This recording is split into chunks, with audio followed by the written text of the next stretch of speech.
Director, thanks for being here today. I wanted to just go on two different topics. The first being something that's already been talked about ad nauseum, but the credit card late fees.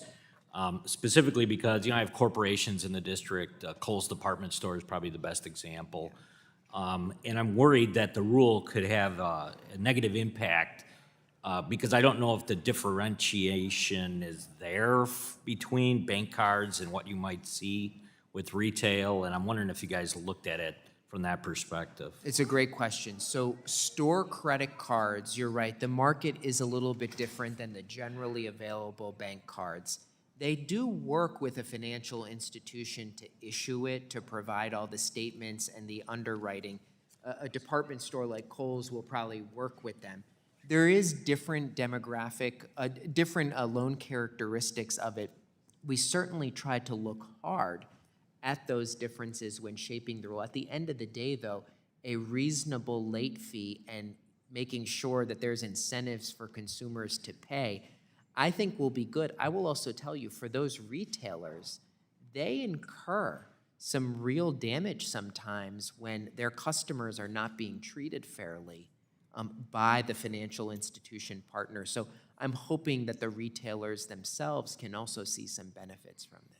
Okay, thank you for that. And then, I'm not sure if other members had touched on this, but I think for some members of the committee, maybe they have the answers they want, but regarding the SVB failure, kind of that whole weekend that happened, we're 100 days out now.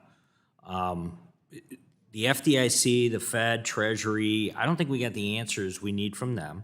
So my question would be, what was your role, maybe, was ad hoc and kind of developing as that weekend played on? Well, certainly as a board member, there are 5 members of the board that have to steward the Deposit Insurance Fund and take those emergency actions.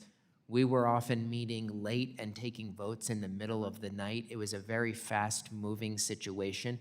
These entities I'm all familiar with because they're also large banks subject to the CFPB's oversight. Right. We had real issues, and the decision to insure uninsured depositors on an emergency basis was a very, very serious one.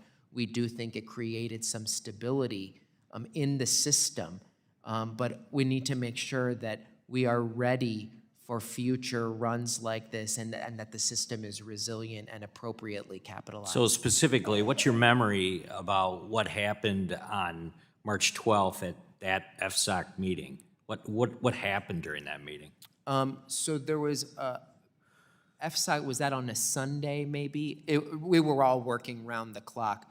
We were regularly in touch, the FDIC, the Fed, with the Treasury, because those emergency powers require the consent of the Secretary.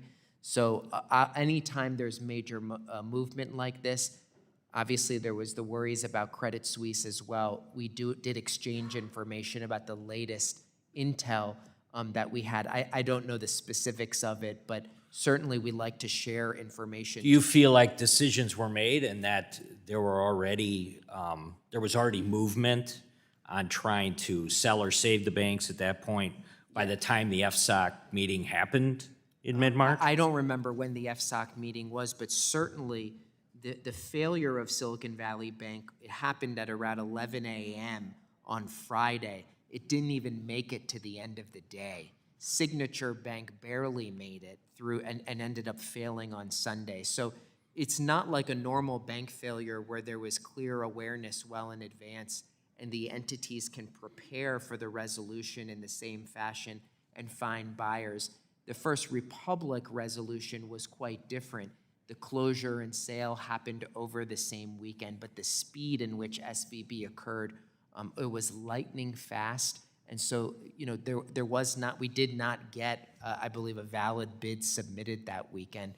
But over time, after the emergency actions, we were able to.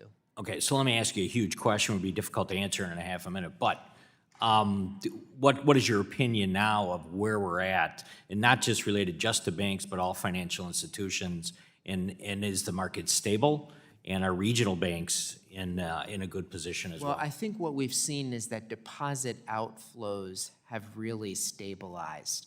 we're not seeing broad movement. We did see a big pool, big hunk of deposits move to money The market. gentleman's time's expired. Thank you. I'm happy to talk to you further.